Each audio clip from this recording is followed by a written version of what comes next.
ஞானானந்தமயம் தேவம் நிர்மலஸ்படிகாகிருதியும் ஆதாரம் சர்வ வித்யானாம் ஹயக்ரீவம் உபாஸ்மகே. நேயர்கள் அனைவருக்கும் அஸ்ட்ரோகேஎஸ் ஐயங்காரின் பணிவான நமஸ்காரங்கள். மாத பலன். விஸ்வாவசு வருஷம் ஐப்பசி மாதம் 18-10-2025 16-11-2025 வரலும் இருக்கக்கூடிய நாட்கள் விஸ்வாவசு வருஷம் ஐப்பசி மாதம்னு சொல்கிறோம். இந்த நம்ம சூரியமான மாதங்கள் அப்படின்னு சொல்லக்கூடிய சூரியன் ஒரு ராசியிலேருந்து அடுத்த ராசியில் போகக்கூடியதை மாதமாக கொண்டாடுறோம். ஐப்பசி மாதம் அப்படின்னு சொன்னாலே துலா மாதம், துலா காவேரி ஸ்நானம்ன்றது ரொம்பவும் விசேஷம். பொதுவாகவே துலா மாதம் அப்படின்னு சொல்லக்கூடிய காலகட்டத்தில் சூரியன் துலாத்தில் வர்றதுனால நீச்சப்பட்டு போகிறார். சரி, இந்த காலகட்டத்தில் இருக்கக்கூடிய கிரகச்சாரங்கள் என்ன? இந்த காலகட்டத்தில் இருக்கக்கூடிய இந்த ஐப்பசி மாதத்தில், அதாவது துலா மாதத்தில் காவிரி ஸ்நானம் ரொம்ப முக்கியம்னு சொன்னோம். அதை தவிர இந்த துலா மாதத்தில் வரக்கூடிய விசேஷங்கள் என்ன அப்படின்றதையும் ஒன்று ஒன்றா பார்க்கலாம். இந்த மாதத்தில் இருக்கக்கூடிய கிரகச்சாரம் அப்படின்னு சொல்லும்போது காலபுருஷ தத்துவத்தின்படி 4வது ராசின்னு சொல்லக்கூடிய கடகத்தில் குரு அதிசாரத்தில் இருக்கார், கேது சிம்மத்தில் இருக்கார், சுக்கிரன் நீச்சப்பட்டு போய் கன்னியில் இருக்கார், புதன் துலாத்தில் இருக்கார், சூரியனும் துலாத்தில் இருக்கார், செவ்வாயும் துலாத்தில் இருக்கார். அதை தவிர கும்பத்தில் பார்த்தோம்னா சனி வக்கரகதியில் இருக்கார், ராகுவும் இருக்கார். இந்த மாதத்தில் விசேஷம் என்ன அப்படின்னா, சுக்கிரன் நீச்சப்பட்டு போயிட்டாரே அப்படின்னு கவலைப்பட வேண்டாம். ஏன்னா நீச்ச பரிவர்த்தனையாக இருக்கார், ஆட்சி பெற்று போனதற்கு சமம். ஏன்னா சுக்கிரனும் புதனும் ஒருவருக்கொருவர் பரிவர்த்தனை யோகம் வருது, மிகப்பெரிய ஏற்றத்தை கொடுக்கக்கூடிய காலம்.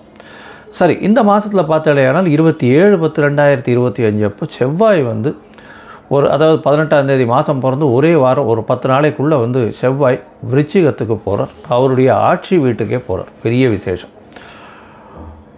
சுக்கிரனும் இந்த மாத கடைசி, அதாவது கிட்டத்தட்ட 3-11-2025 இந்த மாதத்தில் 20 நாள் போனதுக்கப்புறம் அவர் மாறுறார், அவர் ஆட்சி பெற்று போகிறார். அதனால் பெரிய விசேஷம் கொடுக்கக்கூடிய காலகட்டம். இந்த மாதம் மொத்தமே சுக்கிரன் பரிவர்த்தனையில் ஆட்சி பெற்றோ இல்லை தனித்து ஆட்சி பெற்றோ இருக்கக்கூடிய காலமாக இருக்கிறதுனால மிகப்பெரிய ஏற்றங்களை கொடுக்கக்கூடிய காலமாக, ஐஸ்வர்யங்கள் பொங்கக்கூடிய காலமாக இருக்க போகிறது. சரி, இந்த மாதத்தில் வரக்கூடிய விசேஷம் என்ன அப்படின்னு பார்த்தோம்னா 18-10-2025 அன்றைக்கே தன்தெராஸ்ன்னு சொல்லுவாள், தனத்ரயோதசி அப்படின்னு சொல்லக்கூடியது. இந்த திரையோதசி லக்ஷ்மியை குபேரனையும் லக்ஷ்மியையும் வணங்கினோமே. ஆனால் சாயந்தரம் உங்களால் முடிஞ்சது தங்கம் வாங்க முடிஞ்சதுன்னா வாங்குங்கோ, இல்லை துவரம்பருப்பு, அரிசி, வெல்லம் இது வாங்கி வச்சுண்டு, இல்லை உப்பு இது வாங்கி வச்சுட்டு பண்ணலையானால் மிகவும் விசேஷம். அதை தவிர தானங்கள் கொடுக்கறதுக்கு ரொம்பவும் ஏற்றமான காலம். இந்த மாதம் தீபாவளி வருது. எல்லாருக்கும் என்னுடைய தீபாவளி நல்வாழ்த்துக்கள் முதல்ல அதை தெரிவிச்சுக்கிறேன். அதாவது என்னுடைய நேயர்கள் அனைவருக்கும் என்னுடைய சேனலையும் சப்ஸ்கிரைப் பண்ணி கண்டினியூஸாக வாட்ச் பண்ணி நிறை குறைகளையும் சொல்லி வரக்கூடிய என்னுடைய சேனலை எடுத்து கொண்டு போகக்கூடிய அனைவருக்கும் என்னுடைய தீபாவளி நல்வாழ்த்துக்கள். அது என்றைக்கு வருது அப்படின்னு பார்த்தோம்னா 20ஆம் தேதி தீபாவளி, அதாவது சதுர்தசி தீபாவளி வருது. அதுக்கப்புறம் அமாவாசை, துலா அமாவாசை மிகவும் சிரேஷ்டமானது. துலா அமாவாசை அப்படின்னு சொல்லக்கூடியது பெரிய ஏற்றத்தை கொடுக்கக்கூடியது. அதுக்கப்புறம் கந்த சஷ்டி, அதாவது 27-10-2025 கந்த சஷ்டி சூரசம்ஹாரம் அன்னைக்கு சஷ்டி விரதம் முதலே ஆரம்பிச்சிடும். அமாவாசைக்கு அடுத்த நாள்லேருந்தே சஷ்டி விரதம் ஆரம்பிச்சிடும், சூரசம்ஹாரமும் வந்துடும். பௌர்ணமி விரதம் வருது இந்த மாதம். என்றைக்கு அப்படின்னா 5-11-2025 பௌர்ணமி, ஐப்பசி பௌர்ணமி. என்ன விசேஷம் அப்படின்னா ஐப்பசி பௌர்ணமி அன்னாபிஷேகம்னு சொல்லுவாள். அன்னாபிஷேகம் மிகப்பெரிய ஏற்றம். அதுவும் இந்த பிரகதீஸ்வரர் கோயில், தஞ்சை பெரிய கோவில், அந்த சோழர்களுடைய ஏரியாவில் இருக்கக்கூடிய எல்லா கோயில்கள்லையும் ரொம்பவும் விசேஷமாக இருக்கும். சிவன் கோயில் எல்லாமே அன்னாபிஷேகம் மிகப்பெரிய ஏற்றத்தை கொடுக்கக்கூடிய விஷயம். சரி, இந்த மாதம் ஒரு ராசிக்கும் என்னென்ன பலன்கள் இருக்கும், அதை தவிர என்னென்ன காலகட்டங்களில் தடிச்சு போகிறது நல்லது அப்படின்றதையும் பற்றி பார்க்கலாம். அதுக்கு முன்னாடி என்னுடைய யூடியூப் சேனல் சப்ஸ்கிரைப் பண்ணாதவங்க கண்டிப்பாக என்னுடைய யூடியூப் சேனல் சப்ஸ்கிரைப் பண்ணுங்கள். உங்களுக்கு ஜாதகம் பார்க்கணும் அப்படின்ற மாதிரியான அஸ்ட்ரோ கன்சல்டன்சி வேணும் அப்படின்னு நினச்சலையானால் நீங்கள் எனக்கு உங்களுடைய date, time, place of birth, உங்களுடைய பெயர், தாய் தகப்பனார் பெயர் இது வரலாம் எனக்கு அனுப்புங்க. என்னுடைய கட்டணம் என்னன்னு சொல்கிறேன். அந்த கட்டணத்தை செலுத்தி முதல்ல உங்களுடைய ஜாதகத்தை போட்டு அதில் சந்தி இருக்கான்னு பார்க்கணும். ஏன்னா சந்தி அப்படின்னு சொல்லக்கூடியது பார்த்தீங்கன்னா நீங்கள் பிறந்த நேரம் எந்த நட்சத்திர பாதத்தில் விழருது அப்படின்றத பார்க்கணும்.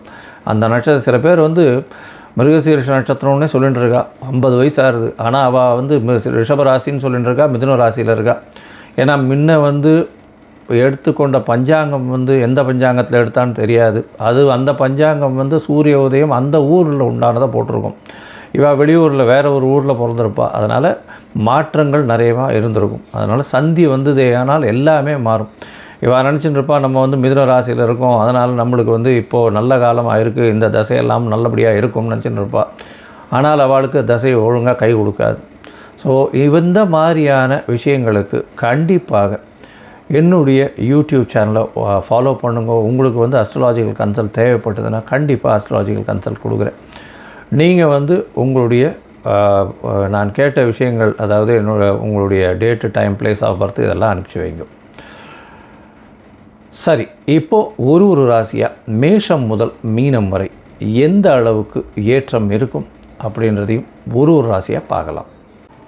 மகர ராசி நேயர்கள், உத்திராடம், திருவோணம், அவிட்டம் இந்த 3 நட்சத்திரம் 9 பாதங்களை கொண்ட ராசி. ராசியின் அதிபதினு சொல்லக்கூடியவர் சனி பகவான். சனி உங்களுடைய ராசிக்கு 2ஆம் இடத்துல ஆட்சி பெற்று வக்ரகதியில் இருக்கார். ராகுவோடு சேர்ந்து இருக்கார். பேச்சில் ரொம்ப கவனமாக இருக்கணும். ஏன்னா ராகுவும் சனியும் சேர்ந்து இருக்கிறதுனால வக்ரகதியில் இருக்கக்கூடிய சனி பேச்சின் மூலியமாக பிரச்சனையை கொடுப்பார். பணவரவிற்கு பஞ்சம் இருக்காது. ஏன்னா தனஸ்தானத்திலேயே போய் இருக்கிறதுனால பெரிய ஏற்றம் கொடுக்கக்கூடிய வாய்ப்புகள் நிச்சயமாக உண்டு. பணவரவிற்கு பஞ்சம் இருக்காது. இந்த மாதம், அதாவது ஐப்பசி மாதம், விஸ்வாவசு வருஷம் 18/10/2025 16/11/2025 வரலும் உண்டான காலகட்டத்தில் உங்களுடைய ராசிக்கு, அதாவது பொதுவாகவே மாத கிரகங்கள்னு சொல்லக்கூடிய சூரியன், செவ்வாய், புதன் மற்றும் சுக்கிரனுடைய மாற்றத்தை தான் சொல்லுவோம். இந்த மாற்றத்தின் மூலியமாக என்ன விளைவுகள் வருது அப்படின்றத பார்க்கும்பொழுது உங்களுடைய ராசிக்கு 5-10 அதிபதி அப்படின்னு சொல்லக்கூடிய சுக்கிரன் 9ஆம் இடத்துல இருக்கார். 5ஆம் அதிபதி 9ஆம் இடத்துல இருக்கிறது விசேஷம். அதுவும் பரிவர்த்தனை யோகத்தில் ஆட்சி பெற்று இருக்கார். பெரிய ஏற்றம் கொடுக்கக்கூடிய காலகட்டம்.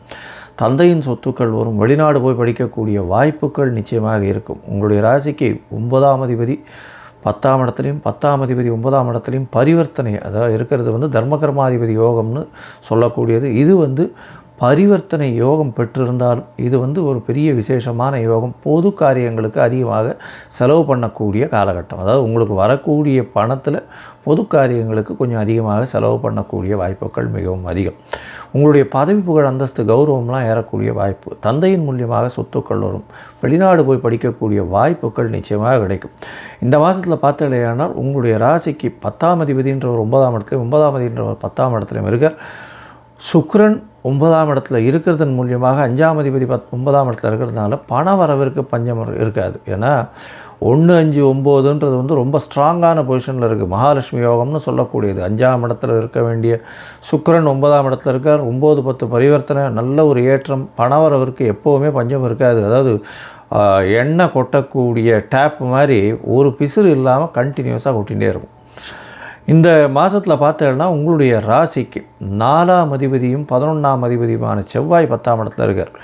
அந்த காலகட்டத்தில் ரியல் எஸ்டேட்டில் ஒரு பெரிய ஏற்றம் இருக்கக்கூடிய வாய்ப்புகள் நிச்சயமாக உண்டு. இந்த மகர ராசிக்காரர்கள், அதுவும் வந்து பொதுத்துறை நிறுவனங்களில் இருக்கிறவங்க, இரும்பு, ஸ்டீலு, அந்த மாதிரியான விஷயங்கள், கருப்பு நிற மண், அதை தவிர வந்து மைனிங் இண்டஸ்ட்ரி, நிலங்கள் சம்பந்தப்பட்ட என்ஜினியரிங், அதை தவிர வந்து நீதித்துறை, சட்டம் ஒழுங்கு, இந்த மாதிரியான துறையில் இருக்கிறவங்க இவங்க எல்லாருமே பெரிய ஏற்றம் கிடைக்கக்கூடிய காலகட்டமாக இருக்கும். அரசியலில் இருக்கிறவங்க கொஞ்சம் ஜாகிரதையாக இருக்கிறது, பொறுமையாக இருக்கிறது, பேச்சில் ரொம்ப நிதானமாக இருக்கிறது ரொம்பவுமே நல்லது. உங்களுடைய ராசிக்கு பார்த்தோன்னா சூரியன் அஷ்டமாதிபதி, அவர் 10ல் போய் இருக்கார். அதனால் தொழிலில் வந்து சிறு சிறு மாற்றங்கள் ஏற்படும். திடீர் பணவரவு வரும். மறைந்த இடத்துலேருந்து பொருள் உதவி அடைக்கக்கூடிய வாய்ப்புகள் நிச்சயமாக உண்டு. இந்த மாதத்தில் பார்த்தோன்னா திருமண பாக்கியம் உண்டு. சமசப்தமத்தில் குரு இருக்கார். ஐப்பசி மாதம் வேறு நல்ல ஒரு ஏற்றமான காலமாக அமையப்போகிறது. மொத்தத்தில் இந்த மகர ராசிக்காரர்களுக்கு பார்த்தாலேயானால் நல்ல ஒரு ஏற்றமான காலம். திருமண பாக்கியம் உண்டாகக்கூடிய காலகட்டமாக அமையும். தந்தையின் மூலியமாக சொத்துக்கள் வரும். உடல் நலத்தில் நல்ல ஒரு ஏற்றம் இருக்கக்கூடிய காலகட்டமாக அமையும். இந்த மாதத்தில் வந்து 3/11/2025 9ஆம் இடத்துல இருக்கக்கூடிய சுக்கிரனும் 10ஆம் இடத்துல வந்து 9ஆம் அதிபதியோடு சேர்ந்து இருக்கிறது பெரிய ஏற்றத்தை கொடுக்கும். 8, 9, 10 3 கிரகங்களும் 10ஆம் இடத்துல இருக்கிறதுனால தொழிலில் பெரிய ஏற்றம் இருக்கக்கூடிய வாய்ப்புகள். எடுத்த காரியங்கள் அனைத்திலும் வெற்றி. தர்மகர்மாதிபதி யோகம் இருக்கிறதுனால பொது காரியங்களுக்கு செலவு பண்ணக்கூடிய வாய்ப்புகள் நிச்சயமாக உண்டு. அது தவிர பார்த்தோம்னா உங்களுக்கு பெயர், அந்தஸ்து, புகழ், கௌரவம்லாம் ஏறக்கூடிய வாய்ப்புகள் உண்டு. பணவரவிற்கு பஞ்சம் இருக்காது. ஏற்றங்கள் நிச்சயமாக அதிகமாக இருக்கக்கூடிய காலகட்டமாக அமைய போகிறது. உங்களுடைய தாயின் உடல்நிலையிலும் தந்தையின் உடல்நிலையிலும் நல்ல ஒரு ஏற்றம் இருக்கும். உங்கள் உடல்நிலையில் நல்ல ஒரு சீரான ஏற்றம் இருக்கக்கூடிய காலகட்டமாக அமைகிறது. இந்த மாதத்தில் பார்த்தீங்கன்னா உங்களுக்கு சில நாட்கள் வந்து சந்திராஷ்டம நாட்கள். அதாவது இந்த சந்திராஷ்டம நாட்கள்ன்றது உங்களுடைய ராசிக்கு 8ஆம் இடத்துல சந்திரன் போகும்போது சந்திராஷ்டமம்னு சொல்கிறோம். இந்த காலகட்டத்தில் புதிய முயற்சி வேண்டாம், வெளியூர் வெளிமாநில பிரயாணம் வேண்டாம்னு சொல்கிறோம். ஒருவேளை பண்ண வேண்டி இருந்ததே ஆனால் நீங்கள் வந்து சந்திரனுக்கு உண்டான எளிய பரிகாரம், அருகில் இருக்கக்கூடிய இந்த துளசி செடி வந்து ஒரு 10 பேருக்கு தானம் கொடுங்க. இல்லைன்னா வந்து வெள்ளை அல்லிப்பூ வாங்கி அருகில் இருக்கக்கூடிய கோவிலில், சந்திரமௌலீஸ்வரர் கோவிலில் கொண்டு போய் கொடுத்துட்டு வாங்க. உங்களுக்கு நல்ல சந்திராஷ்டமத்தின் தாக்கம் நிச்சயமாக குறையும். சரி, இந்த மாதத்தில் உங்களுடைய தசாபுக்தியாந்திரம் சூக்ஷ்மம் வந்து அந்த அளவுக்கு ஏற்றமாக இல்லைன்னா என்ன பண்ணலாம் அப்படின்னா, நீங்கள் வந்து அருகில் இருக்கக்கூடிய, அதாவது என்ன சொல்கிறது, இந்த கும்பகோணத்தில் இருக்கக்கூடிய ஒப்புலியப்பன் கோவிலுக்கு போயிட்டு வாங்க. ஒப்புலியப்பன் அப்படின்னு சொல்லக்கூடியவர் வெங்கடேச பெருமாளுடைய அண்ணான்னு சொல்லக்கூடியவர் சனீஸ்வரனுக்கு உண்டான ஸ்தலமாகவும் கருதப்படுகிறது. அதாவது திருப்பதி வந்து சந்திரனுடைய ஸ்தலம், இந்த ஒப்புலியப்பன் வந்து சனியினுடைய ஸ்தலம். அதனால் அங்கே போயிட்டு வாங்க. உங்களுக்கு எந்த விதமான பிரச்சனைகளாக இருந்தாலும் எல்லா விதமான சுபங்கள் நடக்கக்கூடிய வாய்ப்புகள் இந்த மாதத்தில் நிச்சயமாக உண்டு. லோகா சமஸ்தா சுகினோ பவந்து. நன்றி, நமஸ்காரம்.